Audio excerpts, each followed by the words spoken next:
తెలుగు కథ వింటారా ఛానల్‌కి స్వాగతం. ఒక అడవిలో ఎలుకలన్నీ పిల్లి మీద విసిగెత్తిపోయి ఉన్నాయి. పిల్లి వచ్చి రోజు వాటిని తరిమి తరిమి ఇబ్బంది పెడుతోంది.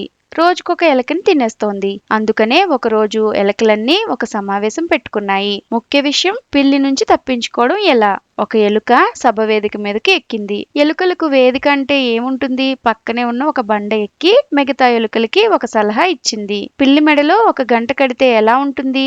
పిల్లి ఎటువైపు నుంచి వచ్చినా గంట చప్పుడుతో ఇట్టే పిల్లి వస్తున్నట్టు తెలిసిపోతుంది. అప్పుడు ఎలుకలన్నీ వెంటనే దాక్కోవచ్చు. కొన్ని రోజులకు ఆహారం లేక పిల్లి ఎటైనా వెళ్ళిపోతుంది అని వేదిక మించి ఎలుక సలహా ఇచ్చింది. ఈ సలహా అందరికీ చాలా బాగా నచ్చింది. వెంటనే ఎలుకలన్నీ చర్చించుకున్నాయి. గంట ఎలా ఉండాలి? ఎక్కడ దొరుకుతుంది? ఎంత పెద్దదైతే బాగుంటుంది? ఎంత దూరం నుంచి వినిపిస్తుంది? ఈ విషయాలన్నీ చర్చించుకుంటున్నాయి. ఇంతలో ఒక ముసలి ఎలుకకి ఒక సందేహం వచ్చింది. ఇవన్నీ బాగానే ఉన్నాయి. ఇంతకీ పిల్లి మెడలో గంట ఎవరు కడతారు అని అడిగింది. ఎలుకలన్నీ చడి చప్పుడు చేయకుండా నిశ్శబ్దంగా ఒకరి వంక ఇంకొకరు చూసుకున్నారు. పిల్లికి గంట ఎవరు కడతారన్న ప్రశ్నకు సమాధానం ఎవరికీ తట్టలేదు. సమావేశం ముగించుకుని ఎవరింటికి వాళ్ళు వెళ్ళిపోయారు. ఉచిత సలహాలు ఇవ్వడం సులువే, కానీ అన్ని సలహాలు పాటింపదగ్గవి కాదు. ఇలాంటి మరెన్నో కథలు వినాలనుకుంటే తెలుగు కథ వింటారా ఛానల్ని సబ్స్క్రైబ్ చేసుకుని పక్కనే ఉన్న గంట సింబల్ని ప్రెస్ చేయండి.